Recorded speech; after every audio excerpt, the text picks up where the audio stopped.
आपको बताने जा रहा हूं कि पैसे की जरूरत है या पैसे की जरूरत नहीं है। एक सिंपल फॉर्मूले से आप समझिए कि आपको पैसे की जरूरत है या पैसे की जरूरत नहीं है। मेरे वीडियो पे कई लोग लिख देते हैं, कुछ भी उटपटांग लिख देते हैं, मैं ज्यादा उसके ऊपर बात नहीं करूंगा, लेकिन एक पॉइंट को समझने का प्रयास करिए।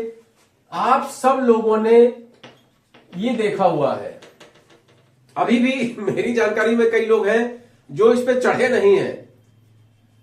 पढ़ने में तो आ ही रहा होगा ट्रेन, कई लोग अभी भी हैं जिन्होंने ट्रेन को दूर से देखा है। कई लोग ट्रेन में नहीं चढ़े, हवाई जहाज की तो बात ही छोड़ दीजिए, तो ट्रेन में भी नहीं चढ़े हैं।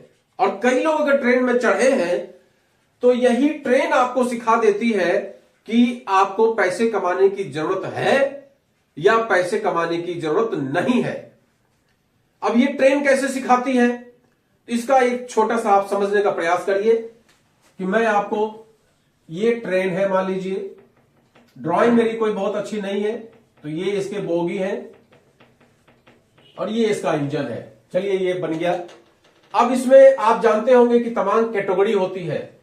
ये है एसी, ये भी है एसी, ये है स्लीपर, ये है स्लीपर और ये है जनरल, ये है जनरल। अगर आप लोग ट्रेन में चढ़े होंगे तो ये स्थिति आपने देखा होगा। आपने देखा होगा कि एसी में बहुत कम भीड़ होती है, उसमें भी first class AC, second class AC और थर्ड क्लास एसी। अगर फर्स्ट क्लास एसी से आप सफर करते हैं तो समझिए कि उसका किराया एरोप्लेन के बराबर होता है, कभी कभी उससे ज्यादा ही होता है, लेकिन ऐसो आराम सारा है, भीड़ भी कम होती है। और वहीं पर अगर आप स्लीपर से सफर कर रहे हैं तो आज की डेट में तो स्लीपर का सफर भी जनरल बोगी के बराबर ही है।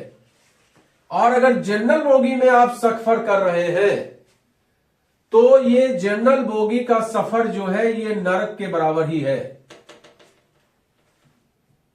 ये नरक के बराबर ही है। भगवान जाने स्वर्ग कहां है, नरक कहां है, मैं तो नहीं जानता, जानूंगा तब जब परमात्मा के पास जाऊंगा।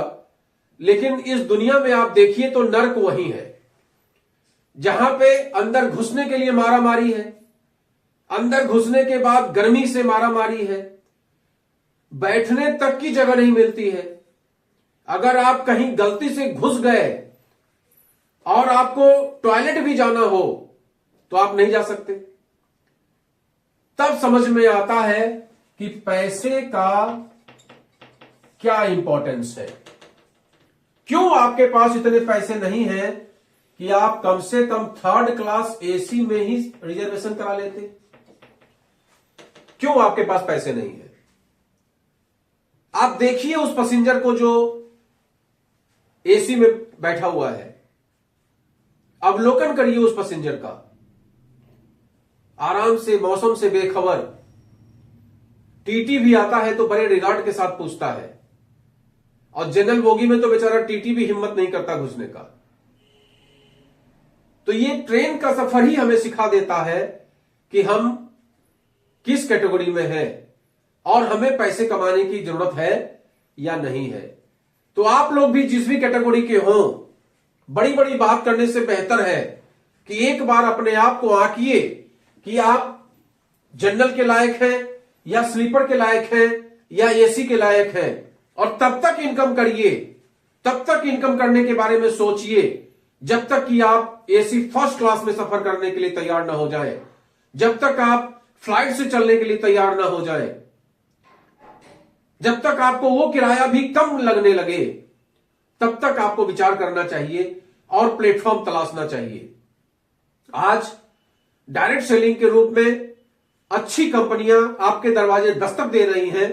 आओ मैं तुम्हें सिखाता हूं कैसे पैसा कमाते हैं, आओ मैं तुम्हें समझाता हूं कैसे पैसा कमाते हैं।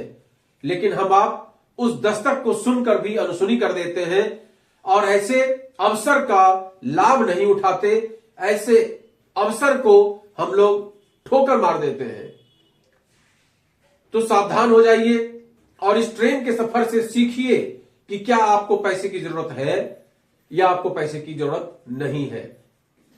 अगर आपको पैसे की जरूरत है, यह समझ में आ गया, तब अगले पॉइंट पे आइए जो मेरा पिछला वीडियो था कि आपके पास क्या अवसर है सर्विस का, बिजनेस का, कितना आप अर्न कर रहे हैं, और उस अर्न के बाद क्या आप एसी फर्स्ट क्लास या फ्लाइट से चलने के लायक हैं, और नहीं है तो फिर डायरेक्ट सेलिंग के रूप में एक बेहतरीन अवसर आपके पास में है। तो इसको समझिए और आगे बढ़िए, जिससे कि परमात्मा ने जो ये बहुत सारे ऐशो आराम की चीजें इस दुनिया में दी हैं, उसका कम से कम हम लोग उपभोग कर सके, सदुपयोग कर सके, और आप अपनी जिंदगी को नरक वाली स्थिति से बचा के अपने बच्चों की स्थिति, अपने बच्चों का भविष्य भी उज्जवल कर सके।